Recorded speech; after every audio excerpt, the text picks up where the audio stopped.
আল্লাহ পাক বলেছেন মেরাজের রাতে নবী সাল্লাল্লাহু আলাইহি ওয়াসাল্লামকে আরশে আজিমের কাছে উঠিয়ে নিয়ে আল্লাহ পাক 3টা ওহী করেছেন। কয়টা ওহী?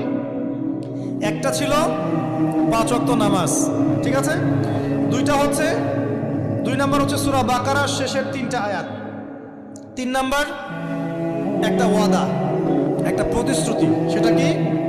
হে মুহাম্মদ সাল্লাল্লাহু আলাইহি ওয়াসাল্লাম, তোমার উম্মতের মধ্যে কেউ যদি আসমান জমিন সমান পাপ নিয়ে আমার সামনে হাজির হয় কিন্তু আমার সাথে কাউকে শরিক না করে, শিরক না করে, তাহলে আমি আল্লাহ তার সামনে আসমান জমিন সমান ক্ষমা নিয়ে হাজির হব, মানে মাফ করে দেওয়া হবে ইনশাআল্লাহ। অতএব শিরকের পাপে যায় না, ইনশাআল্লাহ জান্নাতে যাওয়া যাবে।